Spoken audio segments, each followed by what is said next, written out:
welcome back to my channel, Smelly the Wanderlust. Like, comment, subscribe. My setup today is obviously super different because I'm in my kitchen. Excuse me the stains on me. But anyways, last week's video, I was in Dallas, Georgia at my sister's house. And me and her traded some things. So I have a mini refrigerator. Well, I had a mini refrigerator, the one with the freezer and the refrigerator that she has, and it's now in her office. So she gave me some things like this air fryer because she bought a bigger one. And she also gave me a juicer because she's gonna buy a bigger one. So, like you saw when I started the video, I have some kiwi, I have some cucumbers, I got celery and beets. I'm debating on adding some pineapple to it, but I don't have the pineapple yet, so if I add it, then I have to go buy it and just add it to the mixture because I'm gonna put it in this. But I'm gonna try to juice and then have a cup of juice every morning to see how I feel, which I feel like celery, cucumber, kiwi, beets, that's all things that promote just health in general and gut health. So I'm gonna see how my body responds to it. So I'm making a big Kool-Aid picture of juice. So we'll see how it turns out. But I wanted to hop on and do a quick story time because my backpack. If you guys have not seen my vlog about Dubai, it says that one time I went to Dubai in 2019 pre-pandemic. I mentioned in that vlog that I almost didn't make it to Dubai, and I almost didn't. It was horrible. Like getting there was horrible. Mistakes that I made that were stupid, I know. But I just wanted to tell y'all about that. So if you haven't seen that vlog, go watch it. To be honest, I wasn't really vlogging like that back then. So it's just like a bunch of different clips and Snapchats that I put together. But I told you guys before in another vlog that I'm trying to get rid of all the old footage that I have so that I can make room for new footage and new vlogs. So I still have a vlog from the times that I was in Idaho. I've been to Twin Falls, Idaho, and Lewiston, Idaho, and then North Platte, Nebraska. I don't have a lot of footage from there. And also Spokane, Washington, or Spokane, and Plattsburgh, New York. So I'm gonna try to get all of that footage edited and out the way. And then I have a trip coming up in April that I'm gonna vlog, and a bunch of trips in August for my 30th birthday. So let's get into the story time. So let me give you some backstory first. In 2019, which is when I went to Dubai, I was working as a ticket counter agent at the airport in my city. I still work for the airline. I just am a trainer now instead of so the ticket counter agent that I used to be, I now train people how to do that. And I'll do a story time about how I got in the airline industry as well. So I was working as a ticket counter agent in the airport, and I also was working night audit at a hotel. And so my father and his brother, they live in Bahrain. At the time, my father was in Afghanistan, but they both live in Bahrain now. And the flight from Bahrain to Dubai is like an hour. So they go vacation in Dubai and they party in Dubai. And so my father was telling me, hey, I'm going to go on vacation in June and I'm going to go to Dubai. Do you want to come? And I was like, hell yeah, I want to come. So I did everything I could to make sure that I could come. I probably had 100 hours on each of my paychecks in May at the airport. So that doesn't even include the hours that I was working at the hotel. That was just the airport by itself. If y'all hear jingling, that's my dog. But anyways, well, her tags. So my plan was to buy my ticket. My ticket was $1,100, and I didn't fly out of South Carolina. I flew out of Atlanta. So I went Atlanta to Paris, Paris to Dubai. And so I bought the ticket with insurance. It was $1,100. And then I kept working all those hours though, because I paid all my bills twice in May. So that way when I was vacationing in June, I wouldn't have any bills. So I paid all my bills twice. And then I wanted to have spending money while I was there as well, because my dad, who's so nice, was going to pay for my hotel room. So all I had to do was buy the ticket and have spending money. So I got the ticket. I paid all my bills twice so that I wouldn't have any bills in June. And I thought that I was good to go. Let me tell you. So at the time, I was getting paper checks from the airport.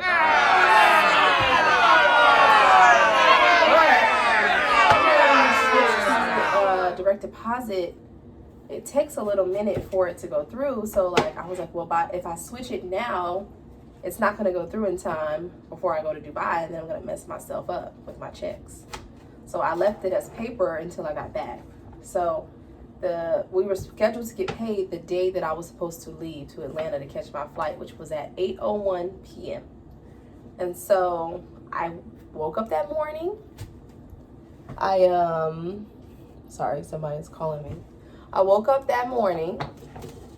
I got dressed. I had all my stuff packed, put it in my car, went to the airport, sat there and waited till about 10 a.m.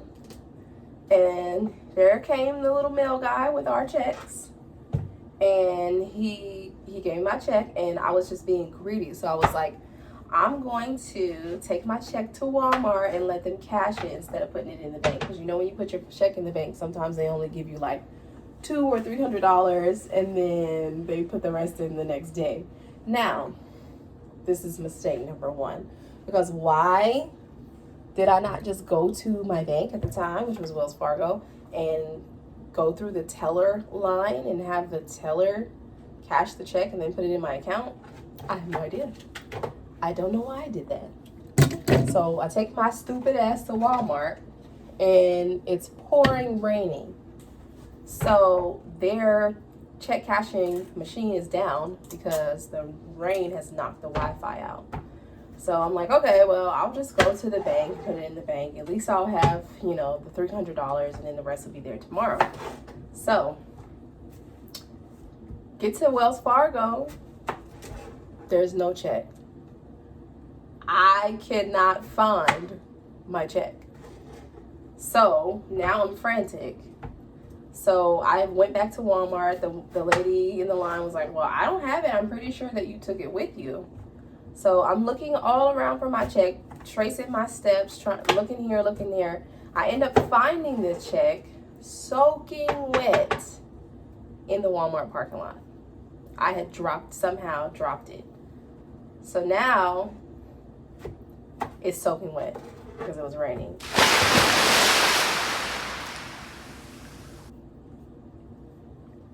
I don't know. So oh my God, I'm just getting like frustrated thinking back on it. So sorry if you can hear the water. I'm trying to rinse the celery. So I get the check. Hold on, because I want to make sure you can still hear me.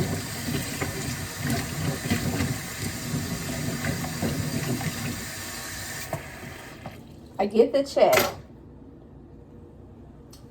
I put it in, I put it on the top of my dash so that it can dry. Y'all, this story is stressing me out. So I put it on the top of my dash so that it can dry. It's only like a little piece of paper, so it did dry like within 10 minutes. So then I signed it, and I was like just so afraid of anything else happening that I just went ahead and took a picture of it and deposited it into Wells Fargo that way, because I was like, I don't have time for this. This is my spending money. Let me just go ahead and get on the road before anything else happens. So I get on the road. I'm driving, headed to Atlanta. Mistake number 2. The flight time, literally, if you look at your boarding pass, the flight time from where I live in South Carolina to Atlanta is like 52 minutes. Why did I not just buy a ticket and fly into Atlanta? I don't know. I get on the road and I probably get 20 minutes outside of my city and my car won't go. And when I say it won't go, I mean like I'm pushing the gas and it won't go. And it starts smoking. So I'm like, what the is wrong with my car? Like, what is wrong? What is happening right now? So I had to pull over on the side of the road because at this point I'm on the highway with people going 70, 80 miles an hour and my car won't go. I'm hitting the gas and it won't go. So as soon as I got over to the side of the road, I immediately burst into tears because I'm like, what am I gonna do? So I called my mom, of course. Don't we all call our mom when we're when she hits the fan? And so I'm like, I don't know what I should do. Basically my car is broken down. I don't know what's wrong with it. I don't have time to figure out what's wrong with it. I need to basically be leaving within the next hour to Atlanta, or I'm not going to get there in time to make the flight. And let me tell you, as somebody who works in the airline industry, I be looking down on people who miss flights. Like, how did you do that? What were you doing? It's not that hard. So missing a flight for me is like a big no-no. So my mom, she's at work, so she's like on her computer looking up flights on Delta. Obviously, when you buy tickets the same day, they can be expensive. So the tickets on Delta to fly into Atlanta are like $300-$400. And I'm like, Mom, I really don't want to spend that much. And so she's like, well, I know you don't want to spend that much, but would you rather spend the money and get there or not get there? So I start looking online at tickets, and then she's like, hey, I just remembered that I have a credit with Enterprise because the last time I rented a car from them, it was horrible. So I have a $200 credit with them or something like that. She had a credit or something. So she ends up booking me a rental car that was only going to cost me $200. Really $400 because I had to pay $200 for incidentals, but they gave you that back after you turn the car in.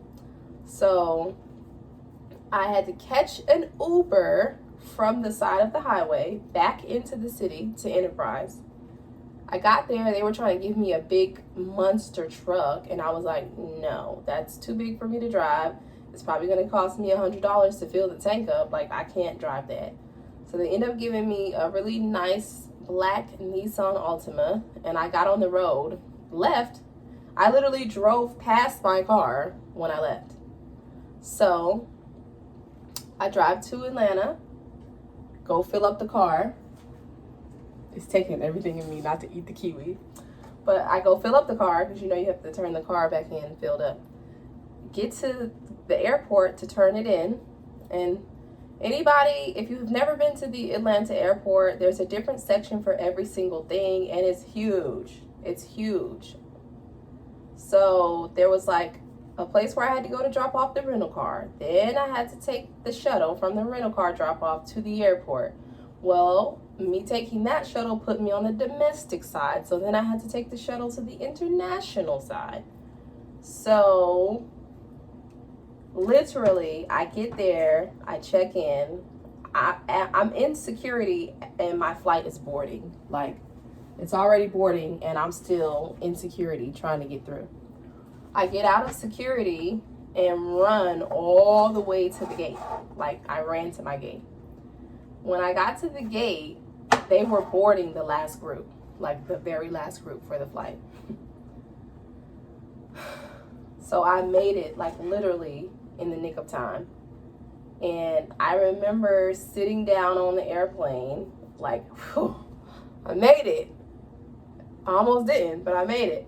And then I was like, well, everything that could have gone wrong did. So it can only go up from here. Can only go up from here. And it did. I ended up having a great trip. But let's backtrack a little bit. If you remember, I said I left my car on the side of the road. So I have Progressive. Thank the Lord for Progressive, because I have rental insurance. So like if I ever get in an accident and my car is not drivable, they will pay for my rental car for up to a month. I have renter's insurance, where if something happens to any of my belongings inside my house, they will cover that too. And I have roadside assistance, where they will come and change my tire. They will come and give me gas. They will tow my car up to 20 miles for free. After 20 miles, then they start charging you. But I think where I was, like, I had barely made it anywhere. I was only like 15 miles from my house. So I had called Progressive while I was driving to ask them to come tow my car back to my house. And they did. So when I came back, I went the same route. Dubai, Paris, Paris, Atlanta. My grandmother and my sister drove me back to South Carolina, and they ended up staying for the weekend because they just felt like visiting. And we had our mechanic come to the house and look at my car. And at first, I think he thought it was one of the belts, maybe the timing belt or something. So I go to AutoZone, buy the belt, he puts it on, the car still won't do anything. So he ended up going back to his house and getting some kind of device that allowed him to test the engine power. And he comes back and he's like, yeah, so you pretty much, your engine is blown. So you could just get another car. You could just get another engine, but it probably would be in your best interest to just go ahead and get a new car, because it was 2019. I had a 2010 Toyota Yaris. I had that car for 5 years already, and obviously 2010 to 2019, the car was 9 years old. So he's like, yeah, you probably should just get another car, because it's no point of getting a brand new engine for a car that was made in 2010. So if you remember, I said that I had paid all my bills twice in May. So I didn't have any bills for the whole month of June. So this check that I had coming for when I was back home, I had planned on like having a spa day and going shopping, and I didn't get to do none of that because I used that check to get me a new car. So I did trade in my old car. So just so y'all know, just because your car is broken down, the dealerships will still let you trade it in, but they just scrap it. Like they take the parts that are usable and they sell it to different places. So I traded my car in, and I think I put like $500 down with the trade-in, and I got a 2016 Toyota Corolla. And I still have that car to this day. And I tested out a couple others. Like they tried to put me in a Nissan and a couple other cars, and I was just like, no, I wasn't connecting with it. But my Corolla felt a lot like the Yaris, except for obviously it was bigger. And then when I bought the Yaris, it only had 32,000 miles on it. Same thing with this car. It only had 32,000 miles. And as a matter of fact, I've had that car since 2019, and it's 2022, and I'm still not up to 100,000 miles yet. So pay attention to the mileage when you buy your car. So yeah, that's it. Like I said, I almost didn't make it. Everything that could have gone wrong went wrong. Looking back on it, I probably would have just went to the bank teller and had the bank teller cash my check, and I wouldn't have drove to Atlanta. I would have just took a flight. Yeah, so nonetheless, though, the trip to Dubai was awesome. If you've never been to Dubai, I would definitely recommend you going to Dubai. It's a super beautiful country. And the conversion rate for the money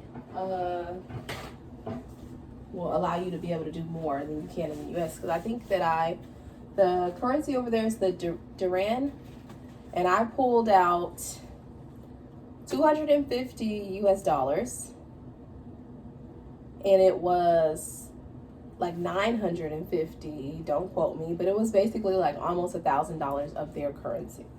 So you can go over there and ball out. Now, I do want to show you guys this. Every time I go out of town, I get souvenirs, obviously.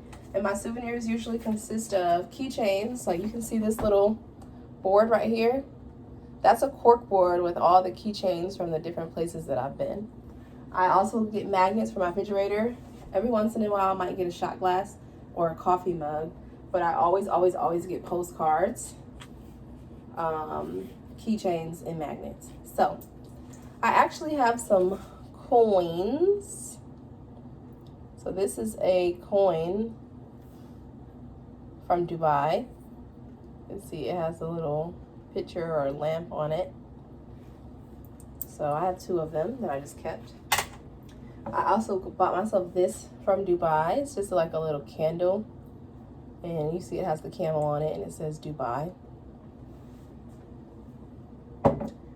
My grandfather passed away in 2020, so everything that I bought him back, I got it like from anywhere that I've been. So this mug has the city of Dubai on it, so when you put your drink in it, it, you know, reflects whatever drink. It used to be gold on the inside, but you know, so many times in the dishwasher. So this is actually the mug that I brought back for him.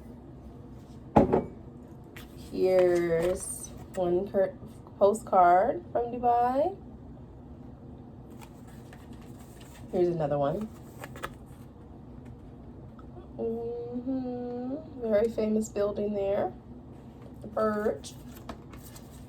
And also, when I was there, I spent a few days in Dubai and then a few days in Bahrain. So from Bahrain, this is the mug that I bought from my grandpa that I have now. I bought myself this. And I bought it because it looks like the little genie lamp from Aladdin. Oops. So I have this from Dubai. From Bahrain. And then these are my postcards from Bahrain. If you guys like, I can do like a little mini vlog of all the postcards that I have from the different places that I've been. I can show you all my keychains, magnets, and shot glasses. But if you haven't been to Dubai, I would definitely recommend. 10/10 recommend. It was so lit.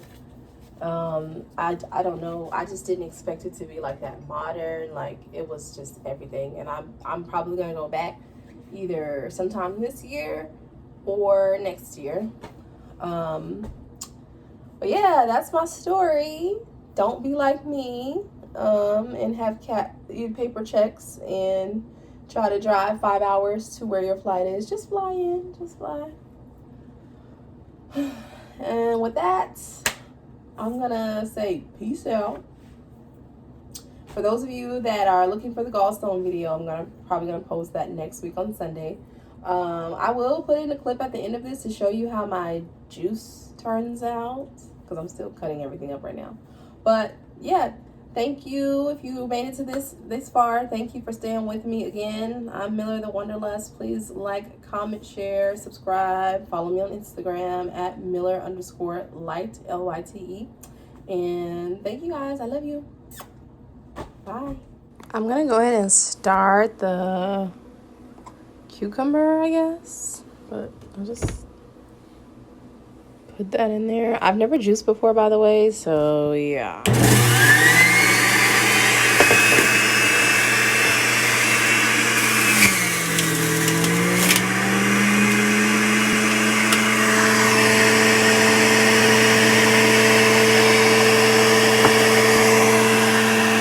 So this is the cucumber juice, and this was just 2 large organic cucumbers from Earth Fare. Wow. So I'm gonna add kiwi and celery and beets. But I'm interested to see how it'll taste. I'm so excited. All right, here's the kiwi.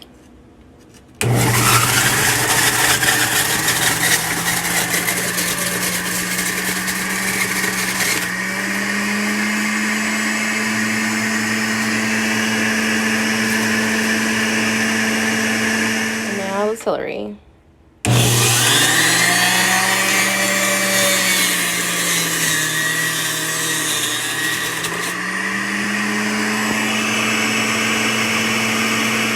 Y'all, me cutting beets?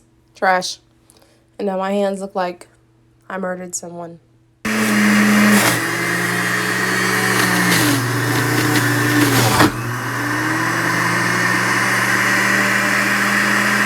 So I put the why do I keep wanting to say cucumber? The celery juice in a bucket by itself because it's kind of salty, which I knew that it would be because I saw reviews on YouTube that it would be a little salty. So I'm going to let it get cold because they say it tastes better when it's cold. And then I might sweeten it a little bit with this monk fruit sweetener that I have. This is the cucumber and kiwi juice. And I'm going to add the beet juice to it. Surprisingly, the celery juice is salty. The cucumber one didn't really taste like anything. The kiwi was a little tart. I actually like the beet juice the best, which I didn't think that I would, but it has like a little sweet twang to it, and I really, really like it. Like, obviously, I've never had beet juice before, but yeah, I was pleasantly surprised. Like, oh my God, this is so good. It was my favorite out of all of them. Now, I had 2 large organic beets, 2 large organic cucumbers, and 5 kiwi, and this is all it made. Not even a full picture.